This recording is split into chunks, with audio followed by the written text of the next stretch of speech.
has been quite a journey. I have a transfer day story, my family, and in big part, if it had not been for the library, a family mystery that needed to be dealt with, we needed to deal with this story, wouldn't have been accomplished without hands on deck with the Sabino family.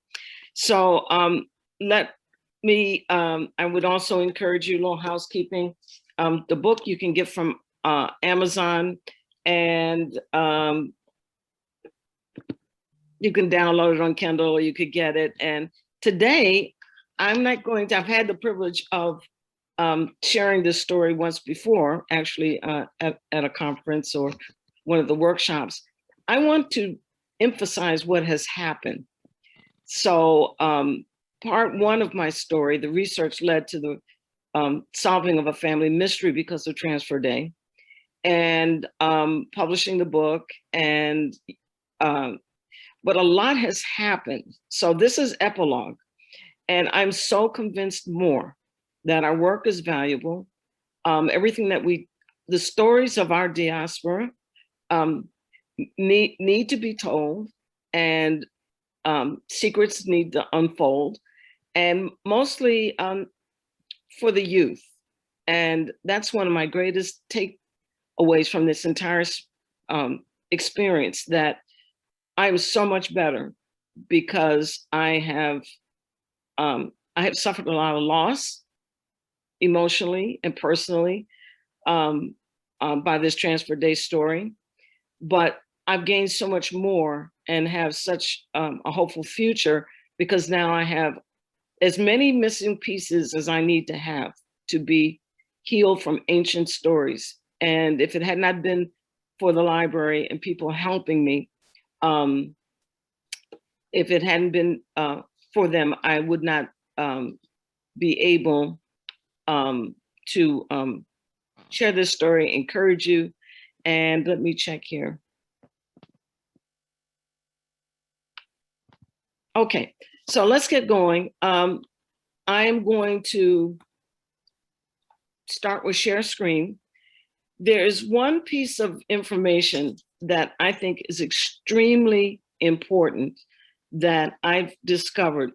I'm going to try to take us to YouTube University, okay? And I do this every day. I'm teaching with 4 universities. I don't have a problem. If I have a problem, I'll be back, okay? But I want our community to hear this backstory of Transfer Day that helps not only us understand, but it helps my family and those of the Sabino family that are on. It helps us understand an important backstory to why we are today. And so with that, I'm going to share my screen. You should be seeing a beautiful picture of my mother. Can I get a thumbs up that someone sees that? I'll make sure I'm in. Can I get a yes? I do. Yes, I see a beautiful woman. Okay, that's Mom. Okay, and the book, and this is Epilogue. So I would encourage you. Yes. Okay, I would encourage you to. You're good. Okay, thank you. You're good. All right, thank you. So let's move along. This is an epilogue. What has happened after solving my family's mystery and writing the book? And this story is, I celebrated 100 years and change.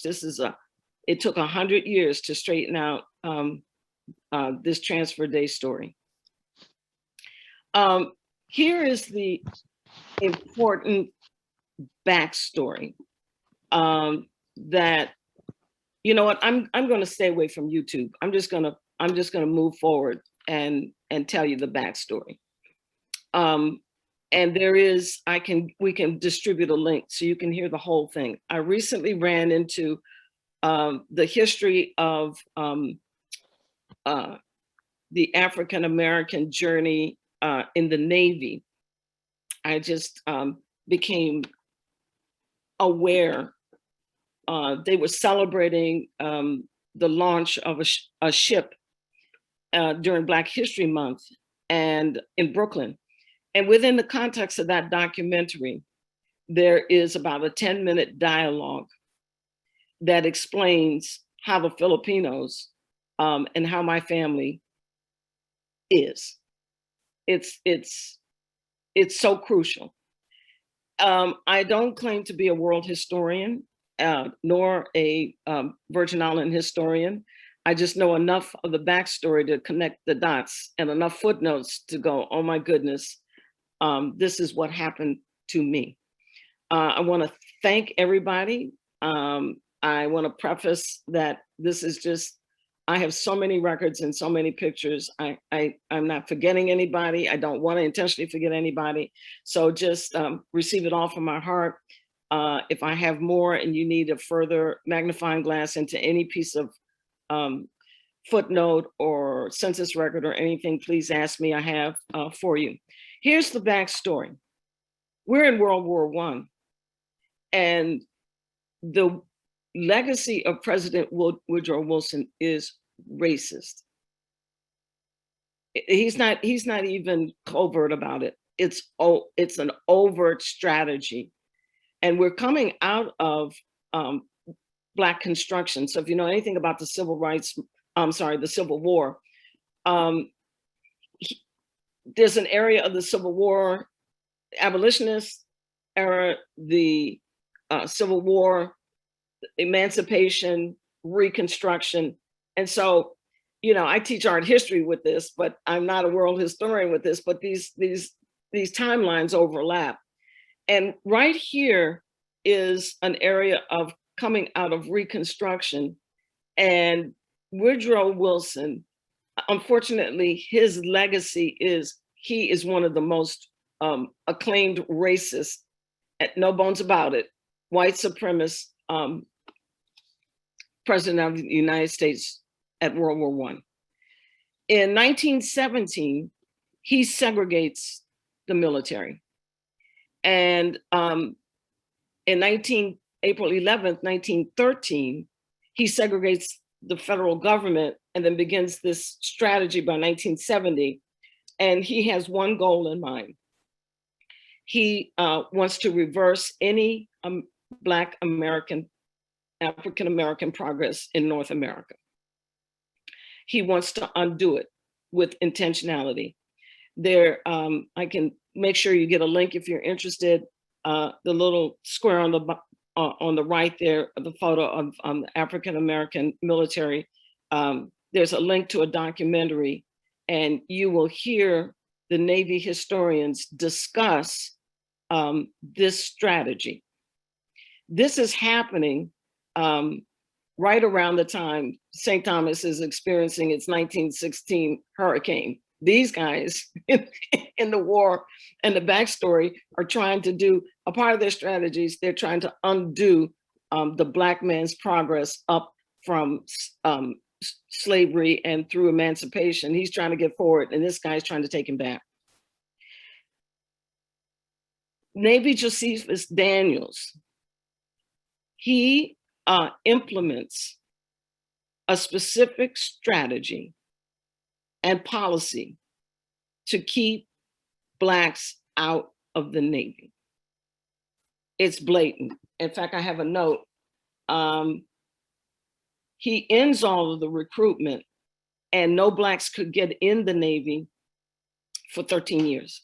So during this, and at that, only thing they're assigned to do is I think it's the MATT2 status, which is mess labor. They did a couple of things to replace the Blacks. They took kind of the low income white male community and started an apprentice program to train them to do what the Blacks were doing. And then over and against that strategy, they had relations with the Philippines. And what they did was said, the Filipinos, they're less of an issue. We're going to replace the Negroes with the Filipinos. This was a strategy.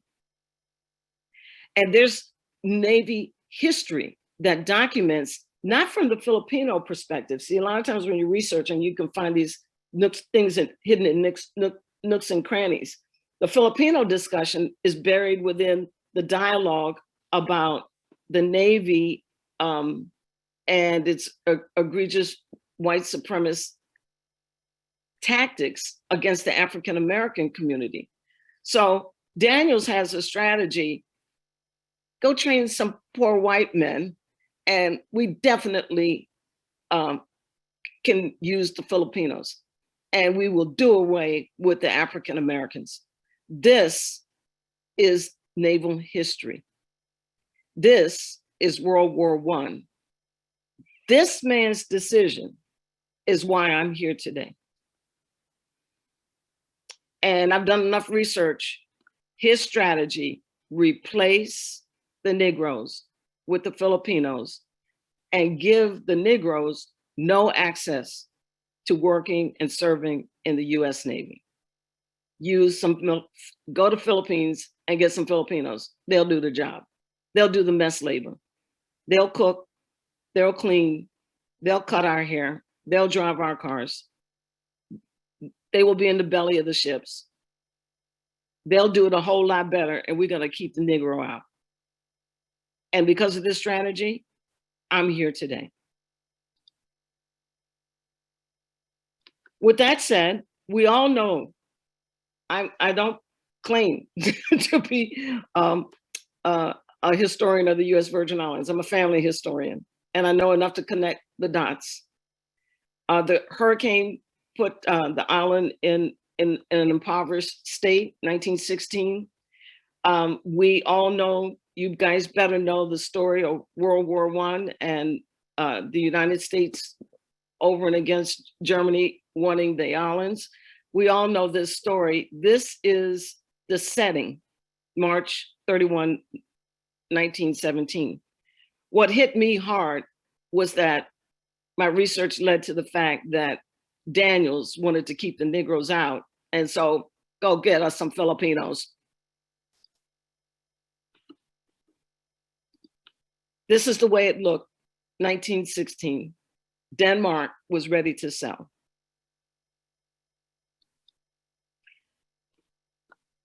I'm focusing on the Filipinos today, per Sophia's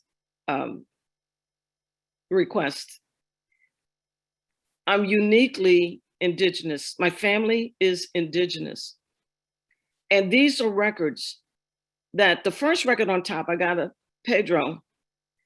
The first time I entered into the library, I think I had spoken to him on the phone, and he had a handwritten or typewritten family tree from my mother, I would assume. But he had my family all plotted out for me. By the time I met him, he knew where everyone was. I was absolutely shocked. And he had gone to high school with Mom. And when we met, he just handed me my archives and my family tree that she had. And here we are. My maternal lineage and a combination of the Danish archives being released. My mother had written out a family tree. He had all the records before I even, it's like he was waiting for me to show up. And the long story short, between his records, he led me to the beginning days of the Danish archive project when it was being translated. I got my direct lineage. I'm a Sewer, and that's it. There's no straight shot. Martin P. Sewer is several generations back, great-grandfather. And Bada, Frederica Doherty Collins is my great-grandmother. And all of these records on the left are her census records from the time she was censed, recorded in St. John's in Martin P. Sewer's home as his granddaughter. Okay, and so I have no question that I'm a Sewer. And she leads me to this story. And in that, I have my DNA. And those of you who know this work seriously, I have Ghanaian's DNA, and it's this lineage. And so part one of the aha moment was I'm a sewer. And I have the records all the way back. They don't even swerve. That here's my grandmother when she was a baby, my great grandmother when she was a baby, all the way back to her grandmother, her mother, her great grandmother, all the way down to my grandmother. It's going up and down. There's no twist or turn in my documents. I am the generational great granddaughter of Martin P. Sewer. I am a sewer. This is Granny and Frederica mixed. Granny is half a mystery. She's the only piece left, her paternal lineage. I'm always looking for Captain Charles Collins. What's even more exciting is that the records that just came out, released from Denmark, I got my story all the way back to John Abraham Sewer. One of the reasons that I'm so convinced is I have the maternal DNA that gave me no explanation. It's like, why do I have Ghanaian DNA? I'm like, can somebody tell me? So part of this is the piece that I have with all of the records, Pedrito's work with me and Denmark opening up everything, just to see. I've got census records where my units, I can see everybody all the way up. There are no missing documents. Okay, Faddah takes me to Martin Sewer, and that's that. Then I met. Don't worry, I'm gonna get to the Filipinos, but I want to get you to my backstory, because this is the platform before the Americans come. My grandmother and the Sewer family were indigenous, and we're indigenous from a whole nother story that I lecture on. Okay, the Danish and Ghanaian slave trade.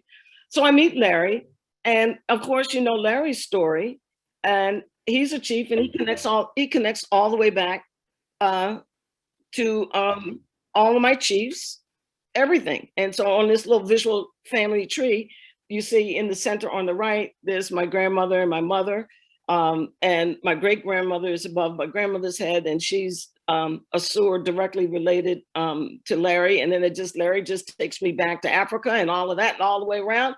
And I've got my tribe, I got my story, I got my DNA, I have my pictures, I have my records. I needed to know this. I don't know about my family, all of us, we've needed to know this. And if it hadn't been for this work at the library and everybody helping, and I needed to know, I needed to have this information. And my story is based on the records, not always oral tradition, because I'm raised stateside. Okay, and at best, it was difficult to have relationship without Zoom. So indigenous, we're here before the Americans.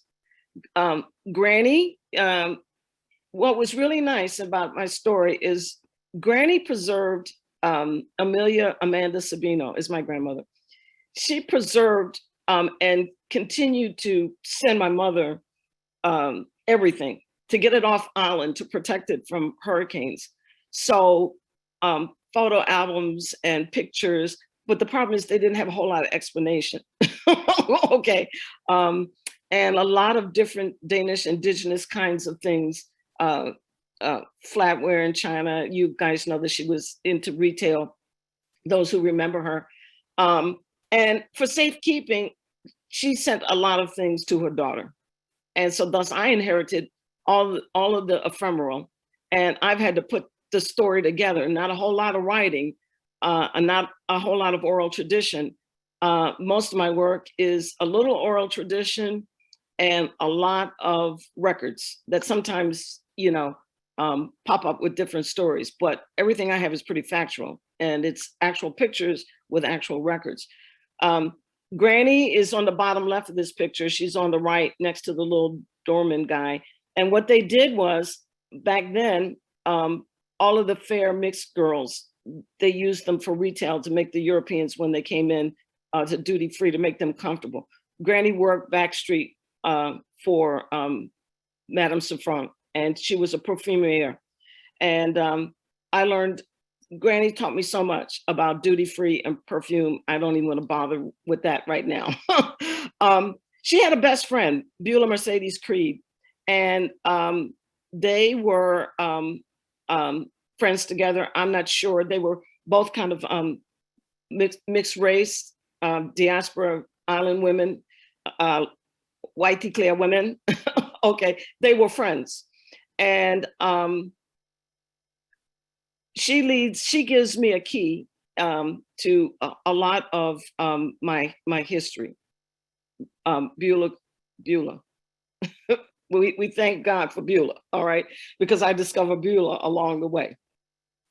The Filipinos were MATT2, mess labor, having replaced the Negroes who were aboard the US Vixen. Okay, and the US Vixen was a gunboat that came in to patrol the waters. They landed in around April, and the Filipinos are in the belly, based on Daniels and Woodrow Wilson's strategy to keep the Negroes out, put the Filipinos in the belly of the gunboat, and to take care of us. We're in World War I, and we're getting deployed to the US Virgin Islands. These men predominantly came from Cavite. So I knew my grandfather had come from Cavite, and the records, you know, the original Filipinos, they all came from an area of the city of Cavite. And these are some pictures, 1900. This is basically my grandfather's land. And what they did is they trained initially 200 Filipino men, mariners, to become sailors in the US Navy, and promising them naturalization. Ultimately, the program, 2,000 were trained. This is in response to Wilson's strategy to keep the Negroes out, and Daniels, the Secretary of State, is implementing, just go get us some Filipinos. And so they go to the naval base, city of Cavite, which is outside of Manila Bay, and they train themselves up some Filipinos.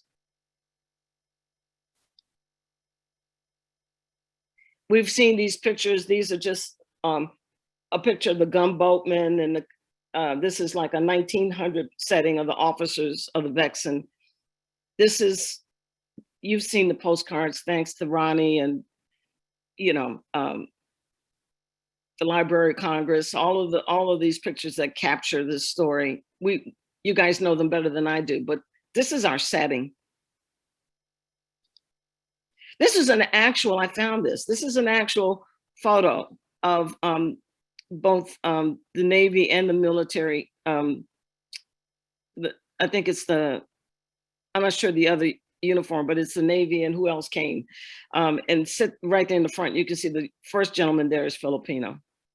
But this is an actual, I found this along the way. Basically, it was the Filipinos that came, I'm sorry, the Navy and whatever this other unit is, coming in transfer day. This is an actual artifact, and you can see the little Filipino guy right there.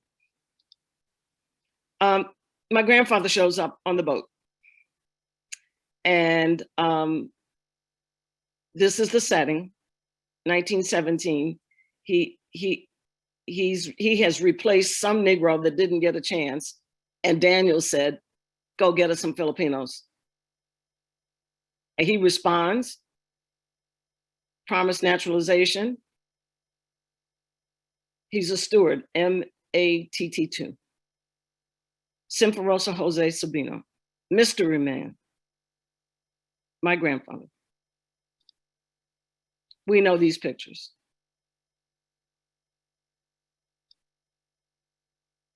He's in there somewhere.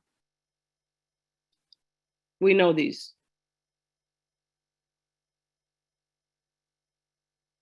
I'm not even gonna play to know more of this story than you do.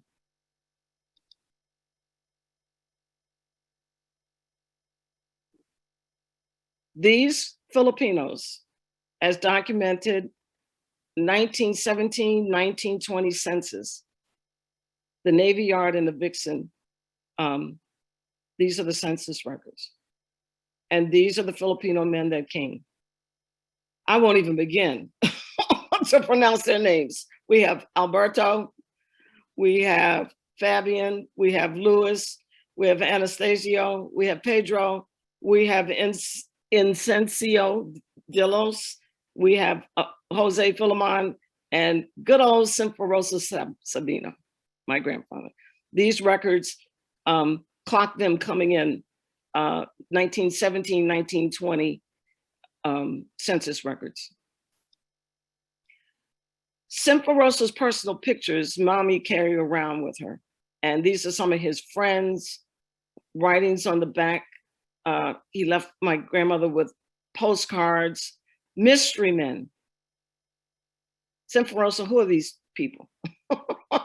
All I know is I've grown up with these men in my life. Granny's pictures, mommy's pictures. These men have been in my life with no beginning and no end. They come on this boat. Over the course of it, I'm able to put a few names. This is Alberto, I think he is, Mendigoran. I find him. Rabia, Duran, Sabino. I'm able to get the names and figure out who's who. These are my grandfather's friends. And they've all come from the same place for the same reason, to replace the Negroes, to serve in World War I. And they're deployed from one island to another in the belly of the USS Vixen. I grew up with these fractals. And look at that postcard in the back. See that? USS Vixen, St. Thomas.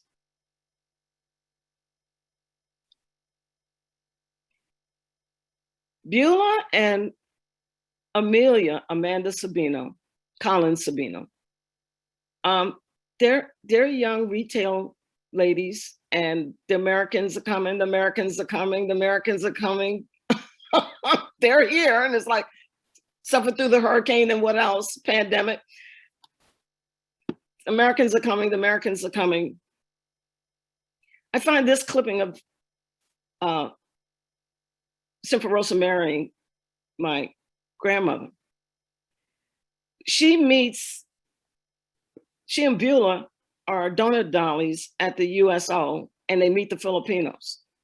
And they both have a life with the Filipinos. And this is a newsletter that I discovered from the Reformed Church.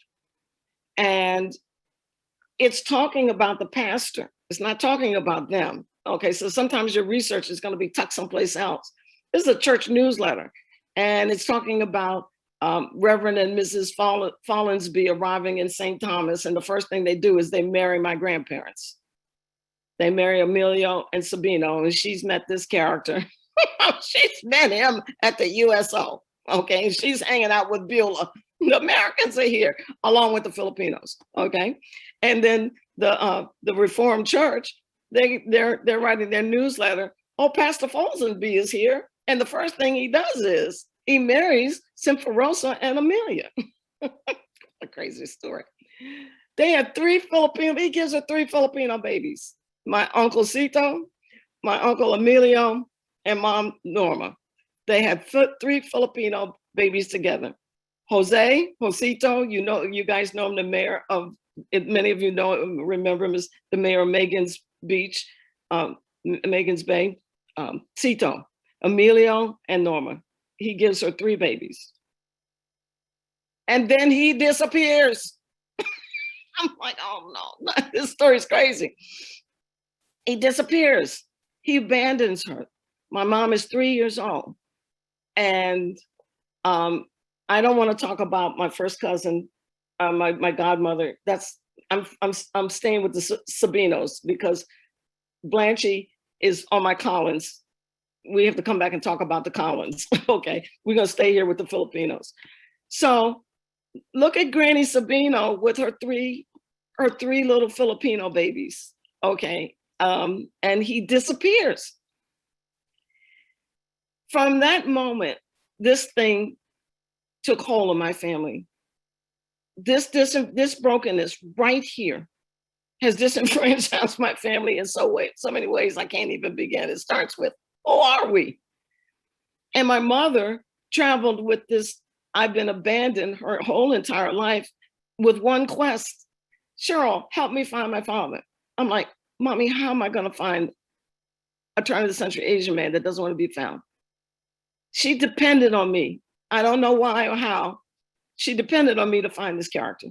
And I'm like, I lived my whole life missing in action with this guy missing in my life, coming in from nowhere, no beginning, no end, leaving all these pictures and my grandmother and my aunt and my uncles and my cousins left this whole thing here in our hands. And where did we come from? I'm like, Mommy, I don't know. And I had pictures, loads of pictures. Granny's sending pictures to get them, get them off island, to keep them from the hurricane. And the census records, there's my whole unit. There's no confusion in the documentation of this story.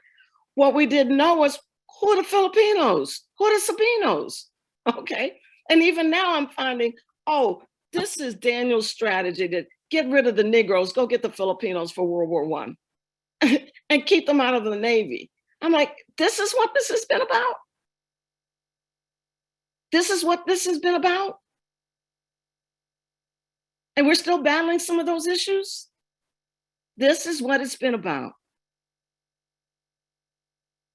Yes, this is what it's been about. Mommy grew up without him. And this is my Uncle Emilio.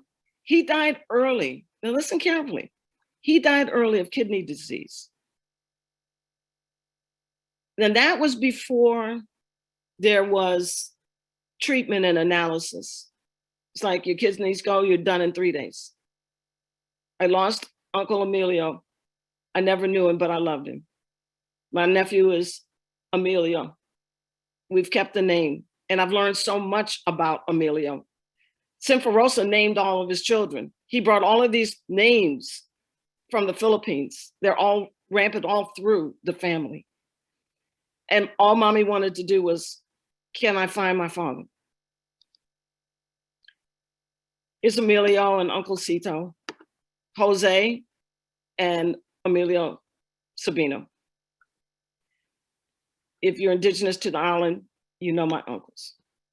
Filipinos without a beginning or an end and no story, but at least they're serving the US Army. Times have changed. They can serve when those who couldn't serve sent my Filipino grandfather.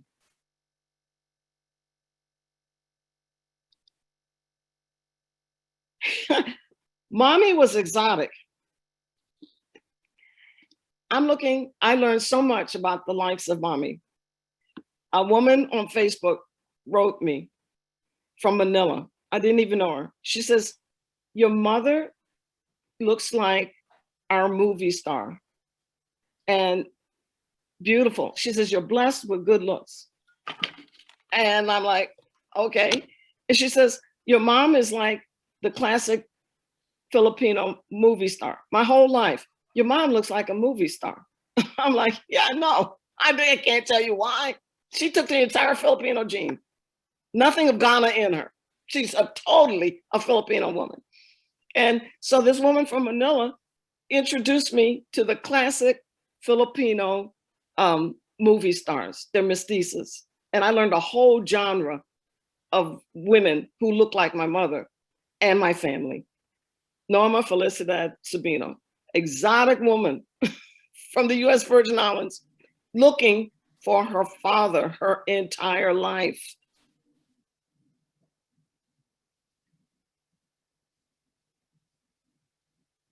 Missing. Just a missing Filipino in our lives. She lives it out. Beautiful woman. and mommy wants to come to the United States and works her way to be on the nursing corps at Freeman's Hospital, Howard University, becomes a registered nurse. And there she's boarding her Pan Am flight. And I made these collages because after she died and all these records and pictures and things came to me, I wanted to somehow put the story together. I wanted to remember it. So I made these collages. Mommy was just beautiful and set a goal to get to America. And when she got there, she met my dad. And my dad served World War II. The last few months, he enlisted, and the records suggest that he was in Manila, and he saw Filipino women. When he got back to Howard's campus, mommy was there. And when they were going to graduate, he said, "You can't go back." He asked her, "What are your plans?" And she says, "I'm going back." And he says, "No, you're not." So they got married, and my brother and I had the story, but we still have no beginning and no end. What makes us so odd? What makes us so different? And mommy still unresolved, an envelope of all of these pictures, some secrets she doesn't talk about, lots of recipes, uniquely exotic, and I want to find my father. Okay. So after she dies, we lived a whole life looking for Sabina. And it didn't make any sense because I have 4 grandparents, 4 different places, 4 different races, and we are Filipino by somebody. And we've always known that there was a family. And when mommy got sick, she kept saying she had chronic kidney disease. And every time we would come home, the hospitals there was always so accommodating and taking care of her as she got older. And she would always say, "Man, it does be from the Filipinos." I said, "Mommy, how you know?" "Man is from the Filipinos," like, okay. I said, "Well, if we find them, Mom, okay, but let's live the best that we can and enjoy what we have, and we'll leave the Filipinos to the Filipinos." Okay, can you imagine a whole life we're living looking for the Filipinos, where the Filipinos? So technology evolves, and I get on Facebook and I start a search. Okay, I'm like, okay, I'm gonna put it into this. I've had it. I'm part Filipino by someone. Okay, I've got a big, huge family. That guy came in on a boat from somewhere. This has driven my crazy family, driven my family crazy. My mom, every time we would travel to New York, she's looking in yellow. I said, "Mommy, what are you doing?" She said, "I'm looking in the white pages for all the Sabinos." I'm like, I lived my whole life looking for the Sabinos. Her whole life looking for the Sabinos. And I said, okay, I'm done. I got to find these people. I got to find their story. She asked me to find them, and I'm going to find them. All right. So I started this search. So Facebook is up and running. So this is years ago now, and so I start a reward, dead or alive. I want to find my Filipino family. And then I started working with Pedrito, and I'm traveling. Listen, I traveled all down island. Okay, I've been to St. Eustatius, St. Kitts, St. Martin's. I'm looking for everybody, any trail. Okay, I am looking for Sabina. What is making us Filipino? Who is Sabina from Cavite with a bag of pictures of his friends? My mother dies, and all of a sudden, one of the ladies at my church says, "Cheryl, there's somebody on Ancestry.com looking for your grandfather." I'm like, "What? What? I'm trying to help my mother." Oh, it sounds familiar. I'm trying to help my mother find out about her father. His name is Sinfarosa Jose Sabino, born in Cavite. I said, who's looking for my grandfather? The same story. All right. And I find mommy's sister. And she sent her daughter off to do the same thing. Go find my father. So he left my grandmother, found this woman's mother. Then he turned around and he left her in the same spot my mama was in. And then she sends her daughter off, go find Simferosa.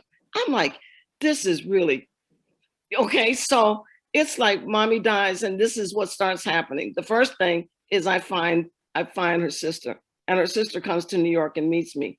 All right. And I get pieces of a puzzle. The second one is that I'm insistent. This is epilogue. This is where the book ends off. I find Pastor John. Pastor John, he's the only Sabino on LinkedIn, because I'm really searching. I said, I'm going to find my family. I'm going to find them. It's the last thing I do. I'm going to find my Sabinos. And so Pastor John, this is where the book leaves off. Pastor John says, Cheryl, I'll look through the elders. I don't know if you belong to us. I'm on my way to the United States. That's where the book leaves. So here comes the epilogue.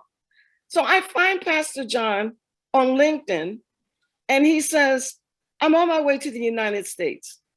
When I get back, I'll keep looking here. And then he would give me a report.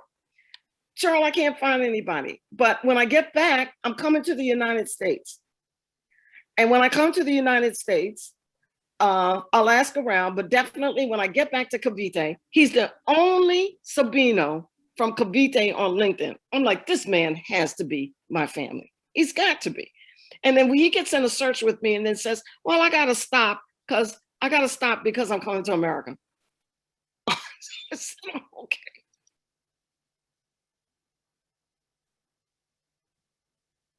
Well, Pastor John gets to America and he goes to what we call a grand reunion. When he gets to the grand reunion, he says, does anybody know Simferosa Jose Sabino? I got this crazy lady from the States saying it's her grandfather, and we're looking. And then right there, oh yeah, that's Lolo Ponchong.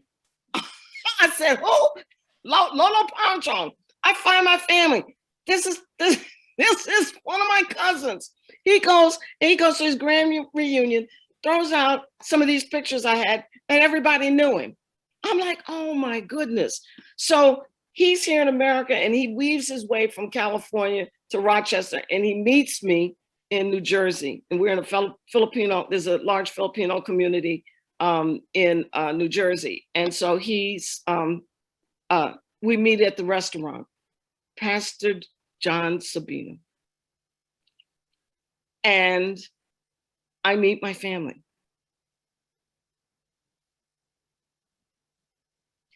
These would be second cousins. And in essence, his great uncle and Simferosa's father and his great great grandfather were brothers. So he comes down, this is my family, okay? This is my Pastor John from Cavite. And they have a beautiful ministry and a pastorate and a church, and they teach me about Filipino food. They speak Tagalog, and that's Arnold. And I look just like them. Pastor John and I look more to be brothers than my brother and myself. Can you believe this? Look at this. I look just like it. And so we're connected on Facebook.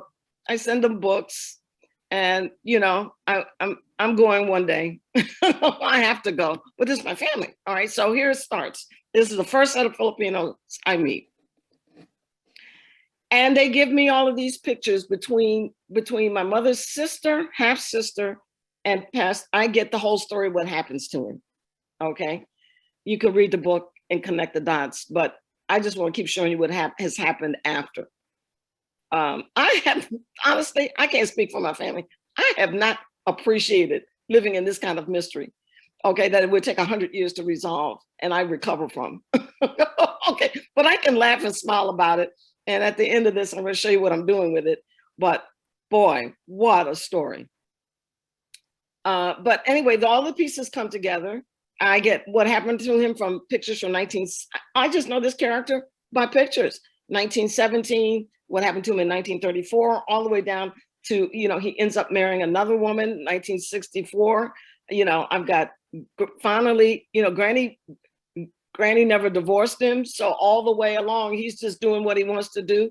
Finally, I find some divorce papers in 1964. Granny didn't divorce him. She kicked him off island. I can't believe it. And so I find a divorce record in 1964, and he marries this woman. And but in between, he's having babies with the woman that's her half sister, but they weren't married. And so, you know, I had to break those facts to that family. So I got one big family here, the half family, the Filipino family, and everybody's reconciling themselves to something that's real simple. Woodrow Wilson didn't want Negroes in the Navy. So then we travel along and I meet a few more. This Pastor John, see, he's here. And so he's traveling around the family. You know, he goes to Rochester, he comes to New York, and then he goes down to Laurel and he meets my brother. So this is my Sabino family. We're in DC the whole time.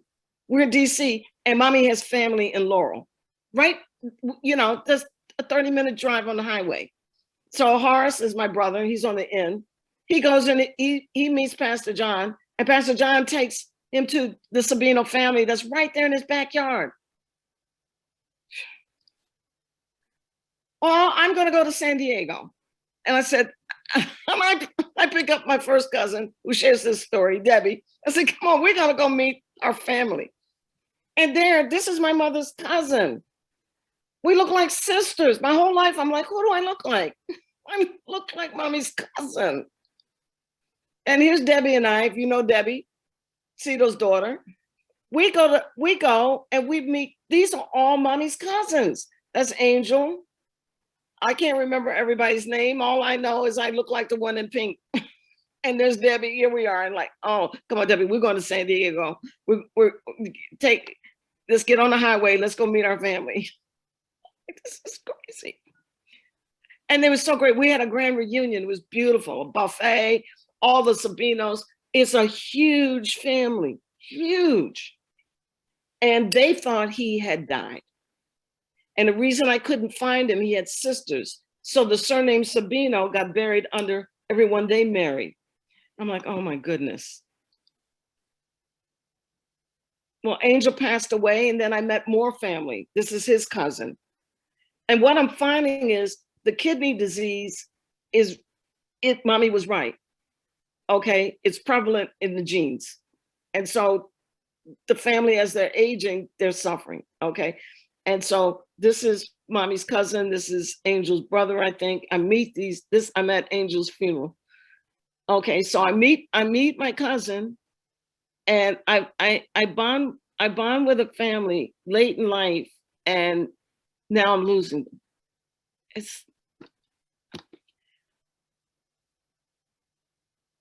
And I get everybody wants to give me a family tree, and there's the family tree.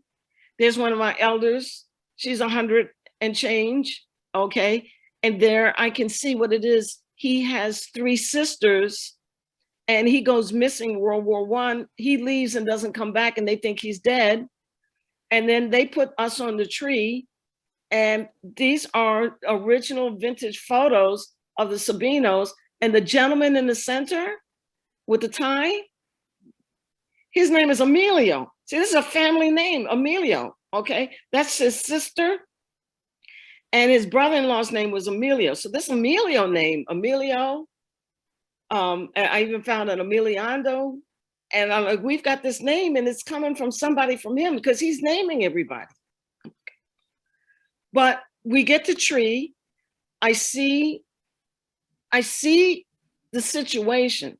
I couldn't find any Sabinos because the only one that's carrying the Sabino name is my Uncle Cito and Emilio, and Emilio is dead.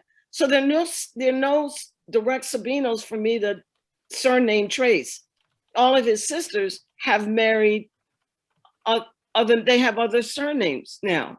And so what I'm meeting is cousins, okay, to aunts. And I'm like, okay. This is epilogue now. This is what's happened after the first. I go looking to meet everybody. Now that I found one, I'm looking for everybody. This is all my family. And what's gripping is that I'm at the funeral and these are off of the bulletin boards. I'll be honest. I'll be very honest. I'll be very honest. To learn my family like this off of a funeral bulletin board makes you wonder about these island stories and why we have to keep them so. And these secrets. Oh, I keep looking and one leads me to the next. These are my cousins. These are my cousins in Hartsdale. At least I have a few of them in New York. Okay, so we venture and I meet them. Look, we're all 5'2" together. You know, at least I'm having a aha moment. Okay, I'm like, okay, mommy, I'm finding your family. Then, you know, I told you I meet her sister, and she has another sister. And so, you know, I can't remember everybody, but in between the last marriage and the first marriage, there's a family in between that he didn't marry, but he made. And so everybody is being connected on Facebook, and mommy's sister comes to meet me. And then I go to San Diego. I meet mommy's cousin, Eliseo. And this is mommy's sister, which is sister to mommy's first sister. So mommy's got 2 half sisters. And I'm like, bless her heart. I look like her too. I can't believe it. I can't believe it. Anyway, I hope you're enjoying this. We meet at one of the Wendy's or one of the breakfast houses in Nevada. And there is Eliseo, who is directly nephew to Simferosa.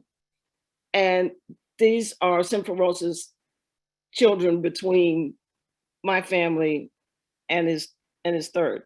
These are the group right in the middle. So I'm meeting my aunt, my half cousin. These are halves in between this story. And Eliseo is bringing all the pictures and the family tree of the Sabinos. So we're here having, this is epilogue now. So after part 1 of the book, you see, I'm meeting everyone. So this is me in Nevada. I meet all of those Filipinos and my mother's half sister, other half sister. And there we are. Eliseo's telling us how we're Sabinos. He's adorable. He brings his family book and I love him. We're connected on Facebook. Well, I don't think we ever got to eat because he brought all of the family tree and everything. I love him. Then I meet Isabel, okay? And she comes to New Jersey and she's never been to America. And so I happened to have had a weekend in Washington, D.C., and I brought her Washington, D.C. souvenirs to take back to the Philippines. So I meet her. Okay, this is all my family, guys. Oh my God. Then it's this. Here we go. This is Tesla. You guys know Tesla. This is Tesla. Did you see Tesla in Nevada? Let me tell you why she met me in Nevada. There she is with me and my aunt, mommy's sister.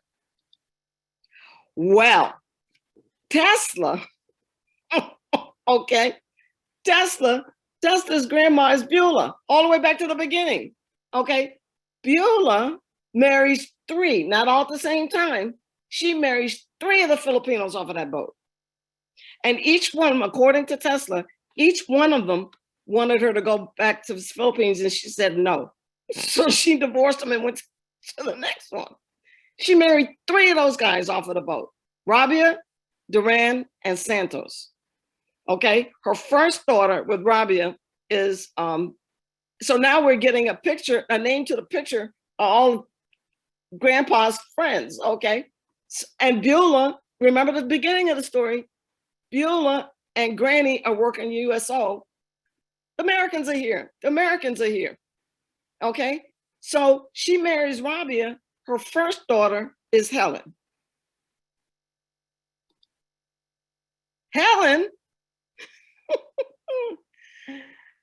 Helen marries Canero, has 3 kids, and her son is Rico. Everybody knows Rico, Rico's dad. So Rico's off of this story. I call him my Black Coral Filipino friends. Okay, so the way I figure the chart, his great-great-grandmother is Beulah. Remember now, Beulah married 3 Filipinos. Okay, so Rico is by Rabia and Beulah, all off of this transfer story. And everybody knows Rico and his history and his beautiful work. He can tell, I said, I don't plan to be a historian. I don't say that I am. He is, and I can tell him how he's Filipino. Okay, so grandma marries one of 3 of the guys on the boat. Don't ask me how, don't ask me why. She marries Duran. Her second daughter is Juana. And mommy always used to say, always, all these mystery statements, there are 2 of us. Mandas, be 2 of us. I said, how are there 2 of you? Manu, I have a girlfriend with the 2 of us on an island. I'm like, what? The 2 of you? I never, what can I say? Granny's best friend marries Duran. Mommy's best friend, second daughter, Juana. So I'm on Facebook, and Julia Charles says to me, because I'm connected with all of the family, friends, and names and surnames, because I'm looking for Sabino. Anybody know where Sabino is? And so I got a whole help me find Sabino club on St. Thomas Facebook. She says, you look like my friend.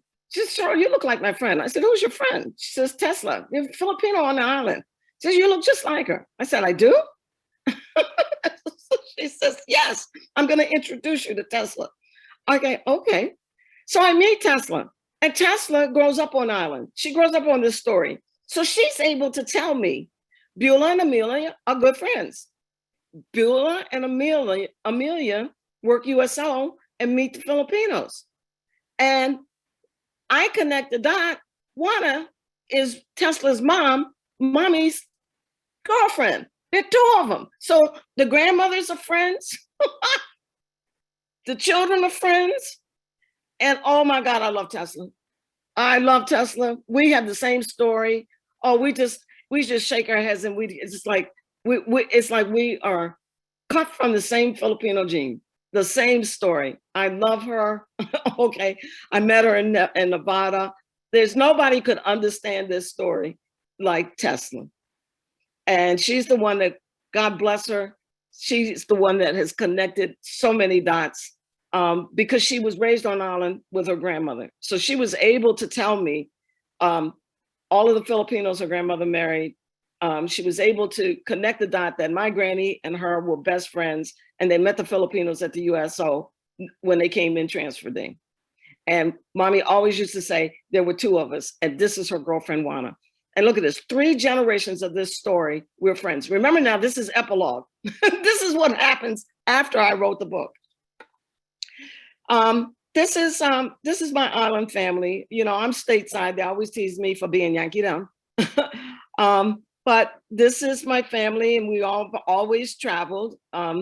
This is my first cousins, Mark and Betty and Joey and Debbie. Man, this be my island cousins. And we share this story, this mystery story, and, we're wandering Filipinos. And now it's like I got so many Filipinos to connect everybody to. These are my vintage pictures. Mommy and Uncle Cito. And, mommy came to the States and raised this St. Thomas, and raised this stateside. And they teased me, I Yankeed them. And, but I'm all island woman. Yankee them, yes, but I'm a Virgin Islander. And so I love my island family. We all share the same story, and everybody looking for Sabino. There's Mark and my brother, and we're always, you know, when on the island, we always do island, you know, family is family. It's me and Mark. And it's Debbie and her family in San Diego. And we all had the same story. We're all Sabino by the same story. We work hard at remaining together in spite of distance that we have had to endure.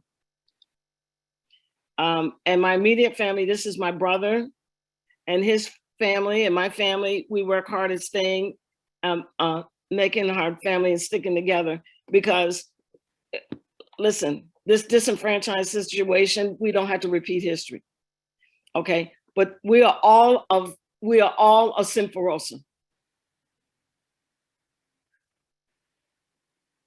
Yeah, I pause because it's one thing to know the records, and it's another thing to know relationship. And my grandfather missed all of this. But we're islands stuck together. We got through World War I, and I use the whole story. I make lemonade out of lemons with this crazy story. It has helped me tremendously in my scholarship because I am a Danish and Ghanaian slave trade artisan expert. Our family, our Sewer family, are artisans. I've hooked up with Rico, you know, his work, his runaway slave collections help me in my work. I'm a design historian, and I have an incredible decolonized story because of my unique ethnicity and race and composite. I'm fitting the dialogue of design history and culture and lecturing. I'm at four universities. Uniquely, I've met my Sewer Connect, who's at Stanford. I am able, because of my visual DNA, I am able to do a tremendous amount of artisan scholarship and to decolonize North American design stories because I have Danish culture and my lectures are rich because I know my heritage. I'm finding new ways with this story. I paint, and I wanted to paint and leave a collection. Had hoped to snowbird, but we're rebuilding. We'll be back. So I started online painting, and you know, time for change and justice. I have this story because Woodrow Wilson kept the Negroes out intentionally. So send the Filipinos. They'll do the dirty work of this.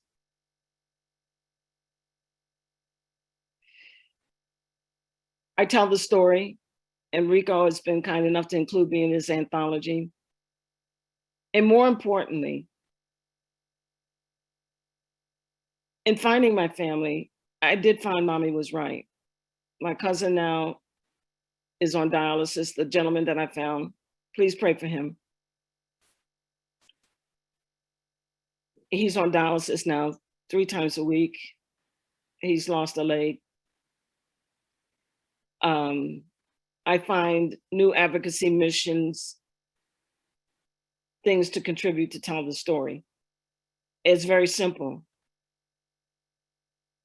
Our work at the library is important because these secrets must be unfolded. They must unfold. And the story must be told. I don't want any child on the island to go through anything that I've gone through.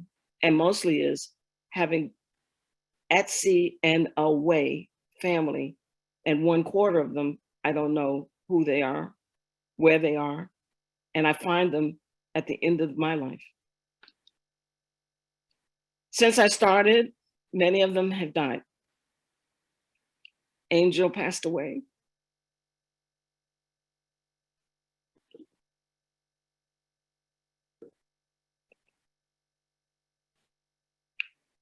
Narisa gave me my family tree. She said, I know who you are.